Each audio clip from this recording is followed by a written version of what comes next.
আমিও হাঁটতে থাকলাম। এক পর্যায়ে যখন আমার মা বুঝলেন আমি আর ফিরে আসবো না, তখন আমার মা উল্টা ফিরে আসলো। যেমন কোনো ফকির যায়নি তার জীবনে, যে ফকিরকে ভিক্ষা দেওয়ার পরে বলেনি যে আমার ছেলের জন্য একটু দোয়া করিও। ঠিক যেদিন আমি ইন্ডিয়া চলে যাই, সেদিন সকালে যাওয়ার পথঘাট আমি ঠিক করে এসেছি। আমি যখন বাড়িতে ঢুকলাম, আমার পকেটে কলম ছিল, খড়ের চাল চালে গুঁজে দিলাম। আমার পায়ে বাংলাদেশের স্যান্ডেল ছিল, আমি রেখে দিলাম, খালি পায়ে হাঁটতে লাগলাম। আমি বললাম আমাদের চাঁপাইনবাবগঞ্জের ভাষায়, মাগে আমি ইন্ডিয়া চলে গেলাম। তখন আমার মা বলতে লাগলেন আমার পায়ের হাতে আটা লেগে আছে, পিছে পিছে হাঁটছেন আর বলছেন যাস না, তোকে পুলিশে মারবে। আমার মা পিছে পিছে হাঁটতে থাকলেন, আমিও হাঁটতে থাকলাম। এক পর্যায়ে যখন আমার মা বুঝলেন আমি আর ফিরে আসবো না, তখন আমার মা উল্টা ফিরে আসলো। যেমন কোনো ফকির যায়নি তার জীবনে, যে ফকিরকে ভিক্ষা দেওয়ার পরে বলেনি যে আমার ছেলের জন্য একটু দোয়া করি, যে ফকিরকে পেয়েছে ভিক্ষা দেওয়ার পরে বলেছে তুই আমার ছেলের জন্য একটু দোয়া করি, আমার ছেলে বাইরে পড়াশোনা করে। আমার মা যখন বুঝলেন আর আমি ফিরে আসবো না, তখন আমার মা উল্টা ফিরলেন, অনেক পথ পিছে পিছে হাঁটলেন আর বললেন পুলিশে মারবে যাস না, পুলিশে মারবে যাস না। আমার আম্মা ভয় করছেন। তো আমি বলি আল্লাহ তুই আমাকে মাফ করো, রব্বির হামহুমা কামা রাব্বায়ানি সাগীরা। তাদের ভালোবাসার অভাব ছিল না। আমার বাপ যখন আমাকে বিদায় দেওয়ার কিছু রাস্তা আগিয়ে এসে উল্টা ফিরতো, তখন আমি দেখতাম আমার বাপের দুই চোখের পানি ঝরঝর করে ধরতো। আমার বাপ কাপড় দিয়ে চকমস্ত আর ফিরে আসতো। তার মানে আমার বাপ পাল্টা যখন ফিরে যাচ্ছে আমাকে দেখে, তখন তার পক্ষে এটা সহজ সম্ভব না। অনেক ইতিহাস জড়িয়ে আছে আমাকে পড়ানোর পিছনে। যেহেতু ভিন্ন দেশের ব্যাপার, অনেক কষ্ট করা লাগতো। 1000 টাকা হতো মাত্র 400 টাকা। তখন বাংলাদেশের টাকার দাম অনেক কম ছিল, ইন্ডিয়ার টাকার দাম অনেক বেশি ছিল। 1000 টাকা পরিবর্তন করলে মাত্র 400 টাকা হতো। সম্মানিত দিনী ভাই বোন, আজকে বাপ মায়ের কথা ভারী লাগছে। বাপ মা দুনিয়া থেকে বিদায় হয়ে গেলে আপনি প্রত্যেকটা কথার উপরে দুঃখ আফসোস করবেন, সেদিন আপনি কিছু করতে পারবেন না। সেদিন কিছু করার কোনো পথ থাকবে না। এমন কোনো পথঘাট নেই যেটাতে আপনি ওই কথা শুধরাতে পারেন, কোনো পথই নাই দুনিয়াতে। যার কারণে কোনোদিন বাপ মায়ের সামনে বড় কথা বলতে শিখবেন না, একবারে টোটালই না। ভাইয়ের পাল্লাতে পড়ে নয়, বোনের পাল্লাতে পড়ে নয়, বাপের পাল্লাতে পড়ে নয়। মুখ চিরদিনের জন্য বন্ধ। গালি দিলেও মেনে নিব, মারলেও মেনে নিব, যা বলছে সেটাই মেনে নিব। আমি শুধু ওই কাজটা করব না যখন আমাকে মা কোনো পাপের কাজ করতে বলবে, তখনই আমি আমার মায়ের কথাটা মানব না। মা এই কাজ করলে পাপ হবে, এটা আমি মার উপেক্ষা করতে পারি। এমন কোনো দুনিয়াতে আদেশ নাই যেটা আজ আমি মানব না। রাসূল সাল্লাল্লাহু আলাইহি সাল্লাম বলছেন ওয়ালা তাউকান্না ওয়ালে দাইকান আমারাকান তাখরাজ মিন আহলিকা ওয়া মালিকা। তুমি তোমার বাপ মায়ের বিরুদ্ধে যেতে পারো না। তোমাকে যদি বউ তালাক দিতে বলে দাও, তোমাকে যদি চাকরি ছেড়ে দিতে বলে দাও, যা করতে বলে তাই করো, তুমি তার বিরুদ্ধে যেতে পাবা না। এই কথা মুহাম্মদ সাল্লাল্লাহু আলাইহি সাল্লাম বলেন। আমার আব্বার একটা কথা আমার মনে পড়ে বারবার, যে আমাকে বলছে যে বেটা পাঞ্জাবিটা ভারী লাগে। তো এই ভারী লাগে সেই কথাটা আমি বুঝতাম না। তা আমি এই কথাটা ভাবিনি কেন ভারী লাগে, পাঞ্জাবি আবার গায়ে ভারী হয়? পাঞ্জাবি কি গায়ে ভারী হয়? এখন তো দেখছি যে পাঞ্জাবি গায়ে ঠিকই ভারী লাগে। আমি এই কথাটা বুঝতে পারলে আমি 1 ঘন্টার মধ্যে পাঞ্জাবি পরিবর্তন করার চেষ্টা করতাম, কিন্তু আমি বুঝতেই পারিনি। আমার মা খুব বিশ্বাস রাখে যে আমি আব্দুর রাজ্জাককে যা বলবো তাই শুনবে। আজকে যদি চাকরি ছেড়ে আসতে বলি চলে আসবে চাকরি ছেড়ে, আজকে যদি বলি এই কাজ করতে হবে সেটাই করবে। আমার মায়ের বিশ্বাসের অভাব ছিল না। খারাপ মানুষ আপনার মা, আপনি হিসাব করে দেখেন, সকালে উঠে দেখবেন আমার মায়ের চেয়ে খারাপ এই বাড়িতে আর কেউ আছে তা আমার মনে হয় না। সব সময় যে আমার বউকে গালি দিচ্ছে, যা বলছে সবই যে উল্টা বলছে। আমাকে বলছে যে তোকে বের করে দেবো, তোর বউকে বের করে দেবো, তাই বলছে। আর সে গালি দিচ্ছে কিভাবে? আর আপনার ছেলের সাথে আপনার মায়ের ভালোবাসা নেই, আপনার বোনের ছেলের সাথে ভালোবাসা। অবাক। কালকে দেখবেন একটা মাছ কিনেন, বড় মাছ দিয়ে আপনার মাকে রান্না করতে দেন, এবার আপনার ছেলে আর আপনার বোনের ছেলে একসাথে খেতে বসুক, দেখবেন আপনার মা আর বড় মাছটার বড় টুকরা আপনার বোনের ছেলেকে দিচ্ছে। পরীক্ষা করে দেখেন। আপনার মাকে কালকে টাকা দিয়ে এসেছেন, আজকে খোঁজ নেন, দেখবেন আপনার টাকাটা আপনার বোনকে দিয়ে পাঠিয়ে দিয়েছে। আপনি তখন বলবেন ব্যাপারটা কি? আরে নুন খায় আমার আর গুণ গায় বোনের, এই কি মানুষ নাকি? জি, সব উল্টা। এরপরেও মুখ খুলতে পাবেন না, মুখ খুললেই জাহান্নাম, মুখ খোলাই নিষেধ। যা হবে হোক, মা উল্টা এ কথাই ঠিক, বাপ উল্টা এ কথাই ঠিক, আমাকে গালি দিচ্ছে এ কথাই ঠিক। একদিন তুমি ছিলে তোমার মায়ের কোলে, এখন তোমার মা তোমার কোলে। পেশাব করাবা তুমি, পায়খানা করাবা তুমি, গোসল দেওয়াবা তুমি, কাপড় বদলে দিবা তুমি, কাঁধে করে মেডিকেলে নিয়ে যাবা তুমি, গাও পরিষ্কার করে দিবা তুমি, কাপড় দিয়ে গাও মুছে দিবা তুমি। তোমার বউ করবে না কেন? তোমার বউকে তোমার মা গালি দেয়, গালি দেয় এ কথাই ঠিক। বুদ্ধি এখন কমে গেছে, গালি দিবে এ কথাও ঠিক। সে নিজেকে সামলাতে পারবে না এ কথাও ঠিক। নইলে আল্লাহর ইবাদতের সাথে সাথে বাপ মাকে আল্লাহ নিয়ে আসলেন কেন? বললেন যে পৃথিবীর মানুষ এক আল্লাহর ইবাদত করো, তার সাথে বিন্দু মাত্র শরীক করো না। তারপরে চট করে কেন বললেন পিতা মাতাকে মানো? একটু বলবেন দেশবাসীকে মানো, প্রতিবেশীকে মানো, তারপর বাপ মাকে বলবেন। বাপ মায়ের মান সম্মান পৃথিবীতে মেনে নেওয়ার ব্যাপারে পৃথিবীতে আর কোনো মানুষ নাই যেখানে মেনে নেওয়ার ব্যাপারে বাপ মায়ের চেয়ে উপরে কেউ হতে পারে। একজন এসে বলছে, আল্লাহর নবী, আমার বাপ মা আমার কাছে কি অধিকার রাখে, আমি আমার বাপ মায়ের কি করতে পারি? তখন আল্লাহ রসুল বলছেন, বলো কি করতে পারো? বলে হুমা জান্নাতুকা নারুকা, তারাই দুজন তোমার জাহান্নাম, তারাই দুজন তোমার জান্নাত, ওরাই তোমার জাহান্নাম, ওরাই তোমার জান্নাত। বাপ মা তোমার জাহান্নাম, বাপ মা তোমার জান্নাত, এ কথা রাসূল সাল্লাল্লাহু আলাইহি ওয়াসাল্লাম বলেন। তিনি বলেছেন তোমার মায়ের পায়ের নিচে জান্নাত, তিনি বলেছেন তোমার মায়ের পায়ের নিচে জান্নাত। তোমার মা সব কিছু উল্টা বলছে, এখন তুমি কেমনে মেনে নিবা? মুখ খোলার সুযোগ নেই, জোরে কথা বলার সুযোগ নেই। হ্যাঁ, দিন রাত তুই খালি তোর বউকে গালি দিস, এই কথা বলা নিষেধ, মুখ খোলাই নিষেধ। সবচেয়ে খারাপ মানুষ হলেও তোমার বিবেচনায় খারাপ, আল্লাহ খারাপ বললেন না, নবী খারাপ বললেন না। অতএব তোমাকে খারাপ লাগলেও তোমাকে মেনে নিতে হবে, এ কথাই চূড়ান্ত। সম্মানিত দিনী ভাই বোন, জাতির উদ্দেশ্যে বলছি, যারা আমাদের সাথে আছেন অনলাইনে, পৃথিবীর বিভিন্ন প্রান্ত থেকে সাথে আছেন, সময়ের গতিতে আপনারা আমাদের বক্তব্য অবগত হবেন। আমরা তাদের জানাচ্ছি, আপনার বাপ মাই হচ্ছে জান্নাত, এ কথাই ঠিক। আপনার মায়ের পায়ের নিচে জান্নাত, এ কথাই ঠিক। সব অন্যায়ের পরেও তার কাছে মাথা নত করে মেনে নিতে হবে, যেতে হবে, এ কথাই ঠিক। জোরে কথা বলতে পাবেন না, বলতে পাবেন না, আব্বা আপনাকে যে নিষেধ করলাম তবুও গেলেন কেন? জি না আব্বা, বাজারে ওখানে একটা মনে হচ্ছিল যে ঝামেলা, আব্বা আপনি যায়েন না।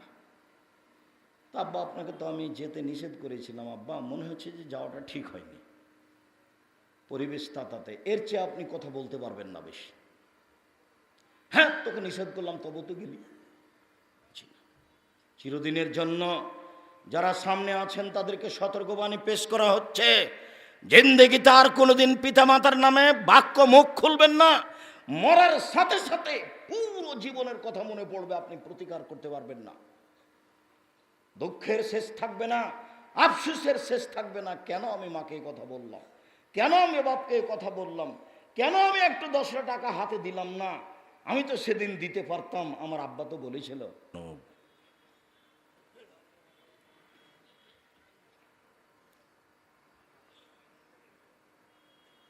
عن أبي هريرة رضي الله تعالى عنه قال قال رسول الله صلى الله عليه وسلم لا يدخل الجنة من لا يأمن جاره بوائقه رواه البخاري ومسلم عن أبي هريرة رضي الله تعالى عنه قال والله لا يؤمن والله لا يؤمن والله لا يؤمن قيل من يا رسول الله قال الذي لا يأمن جاره بوائقه رواه البخاري ومسلم عن أبي هريرة رضي الله تعالى عنه قال قال رسول الله صلى الله عليه وسلم من كان يؤمن بالله واليوم الآخر فلا يؤذي جاره إلى آخر الحديث رواه البخاري ومسلم। সম্মানিত অত্র সম্মেলনের দিনে মুসলিম ভাই বোন, প্রশংসা আল্লাহর জন্য, শান্তি অবতীর্ণ হোক আল্লাহর রাসূলের উপর সাল্লাল্লাহু আলাইহি ওয়াসাল্লাম। আমরা জুমার খুতবায় অবগত হয়েছিলাম যে রাত্রে আমরা আলোচনা শুনব এতিম ও প্রতিবেশী। আমরা আজকের আলোচনায় এতিম ও প্রতিবেশী নিয়ে এক গুরুত্বপূর্ণ সংক্ষিপ্ত তথ্যবহল বিবরণের চেষ্টা করব ইনশাআল্লাহুল আজিজ। প্রতিবেশী সদাচরণের হক রাখে। আমরা যাদের সাথে সদাচরণ করব, যার বিনিময় নেকির পাল্লায় সবচেয়ে ভারী নেকি হবে, তার সদাচরণের হকদার হিসাবে বড় হকদার প্রতিবেশী।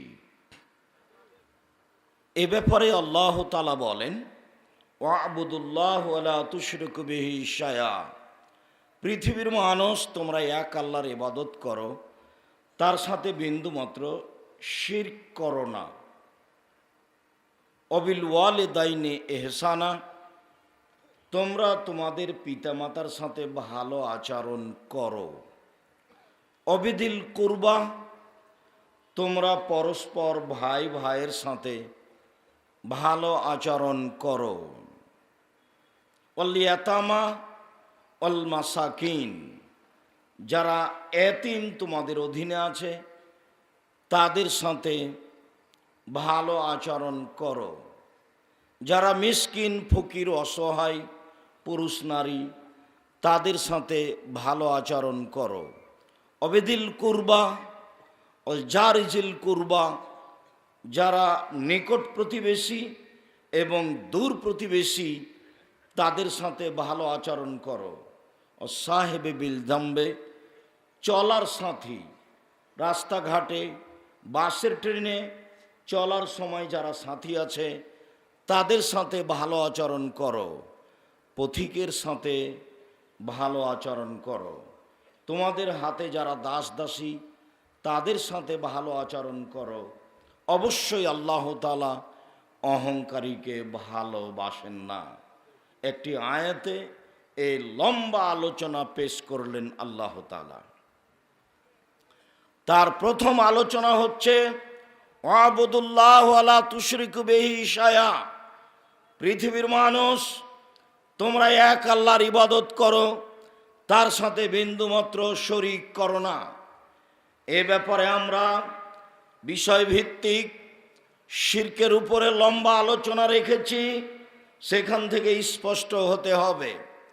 আজকের জন্য এতটুকু যে পাপের জগতে সবচেয়ে বড় পাপ হলো শিরক। রাসূল সাল্লাল্লাহু আলাইহি সাল্লাম বলেন আকবারুল কাবায়রা সালাসা, সবচেয়ে বড় পাপ তিনটি, তার একটি হচ্ছে শিরকু বিল্লাহ, আল্লাহর সাথে শিরক করা। 2 উকুকুল ওয়ালিদাইন, পিতামাতার অবাধ্য চলা। 3 শাহাদাতু জুরে, মিথ্যা সাক্ষী দেওয়া। অন্য এক বর্ণনা এসেছে কওলু জুরে, মিথ্যা কথা বলা। তৃতীয় মহাপাপ মিথ্যা সাক্ষী দেওয়া। তৃতীয় মহাপাপ মিথ্যা কথা বলা। সম্মানিত দিনী ভাই বোন, এক হাদিসে রাসূল সাল্লাল্লাহু আলাইহি সাল্লাম বলেন, লা তুশরিক বিল্লাহ ওয়া ইন কুতিলতা ওয়া হুররিকতা, তোমাকে জ্বালিয়ে দেওয়া হলেও হত্যা করা হলেও তুমি শিরক করো না। জালেম জুলুম করে তোমাকে আগুনে জ্বালিয়ে দিতে পারে, জ্বলে যাও। জালেম জুলুম করে তোমাকে হত্যা করতে পারে, তুমি নিহত হয়ে যাও, তুমি শিরক করো না। শিরক মহাপাপ। আনাস রাদিয়াল্লাহু তাআলা আনহু বলেন, একদা রাসূল সাল্লাল্লাহু আলাইহি সাল্লাম বললেন, আল্লাহ তাআলা বলেন, ইবনা আদম, হে আদমের সন্তান শোনো, মা দাওয়াতানি ওয়া রাজাউতানি, তুমি আমাকে যেভাবে ডাকো আমি সেভাবে থাকি, তুমি আমাকে যেভাবে ডাকো আমি সেভাবে থাকি। ফাস্তাগফারতানি গাফারতু লাকা ওয়ালা উবালি, তুমি আমার কাছে ক্ষমা চাইলে আমি তোমাকে ক্ষমা করে দিব। আমি পরোয়া করি না তুমি কত বড় পাপী, আমি পরোয়া করি না তুমি কত বড় পাপী। তুমি যেভাবে ডাকো আমি সেভাবে থাকি, তুমি যেভাবে আশা পোষণ করো সেভাবে আমি পূর্ণ করে থাকি। ইবনা আদম লাউ বালাগাত যুনুবুকা আনানাস সামায়ে, তোমার পাপ বেশি হতে হতে যদি আকাশে লেগে যায়, পাপ আর পাপ, ফাস্তাগফারতানি, এরপরেও যদি তুমি আমার কাছে ক্ষমা চাও, গাফারতু লাকা ওয়ালা উবালি, আমি তোমাকে ক্ষমা করে দিব। আমি পরোয়া করি না তুমি কত বড় পাপী, আমি পরোয়া করি না তুমি কত বড় পাপী, আমি পরোয়া করি না তুমি কত বড় পাপী। তুমি যেভাবে ডাকো আমি সেভাবে থাকি, তুমি যেভাবে আশা পোষণ করো সেভাবে আমি পূর্ণ করে থাকি। দুনিয়াবি কথা অত্র দুইটি বাক্যে আল্লাহ তাআলা বললেন হাদিসে কুদসি, কিয়ামতের মাঠে আল্লাহ উপস্থিত হবেন, আল্লাহ বলবেন, ইবনা আদম লা আতাইতানি বিকুরাবিল আরদি খাতায়া সুম্মা লাকিতানি লা তুশরিক বি শাইআ লা আতাইতুকা বিকুরাবিহা মাগফিরা।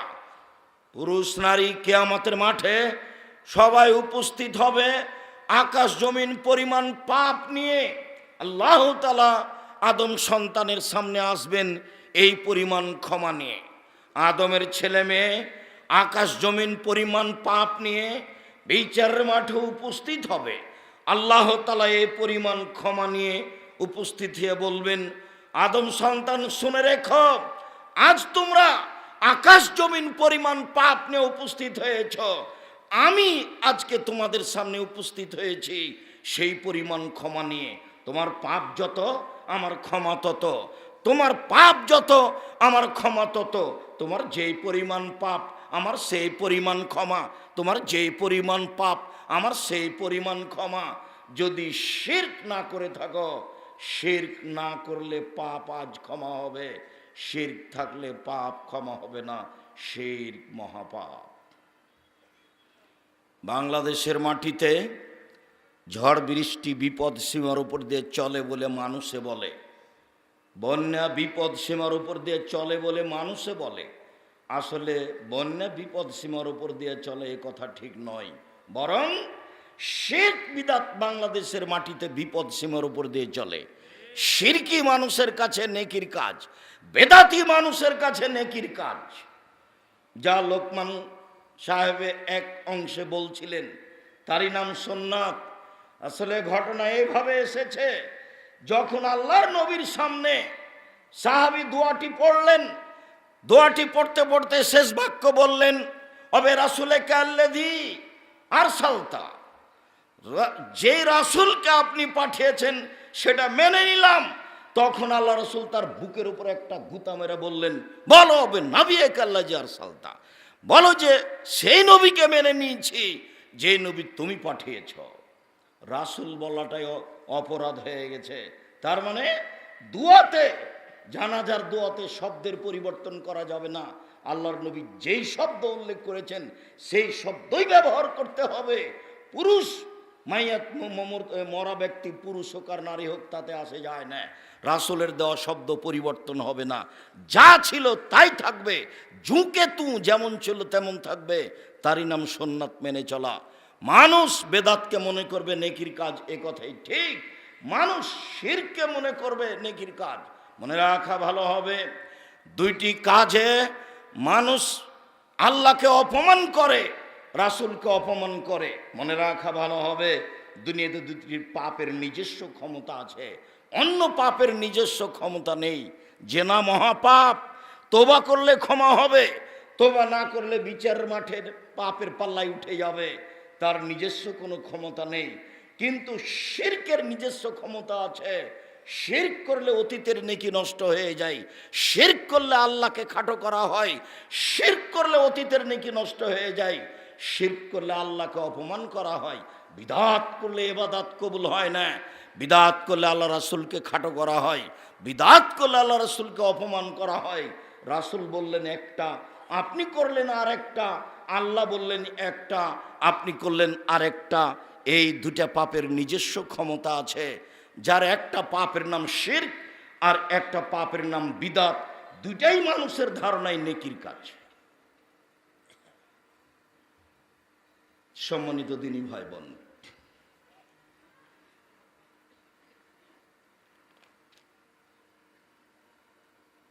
পবিত্র কোরআনের দোয়া, এই যে পাতা ভর্তি দোয়া লেখা আছে, দোয়া খাতমিল কোরআন, পুরোটাই মানুষের বানানো। তাহলে যে বানিয়েছে সে কি পাপ মনে করে বানিয়েছে? যে লিখে ছাপাচ্ছে সে কি পাপ মনে করে ছাপাচ্ছে? অথচ একবারে ডাহা মিথ্যা কথা, এরই নামই বিদআত। যে পড়বে সেও বেদাতি, যে ছাপিয়েছে সেও বেদাতি, যারা সহযোগিতা করছে সেও বেদাতি, সবাই পাপী। কত দুঃসাহস কোরআন মাজিদের শেষে মিথ্যে দোয়া রাসূলের নামে চালিয়ে দেয়।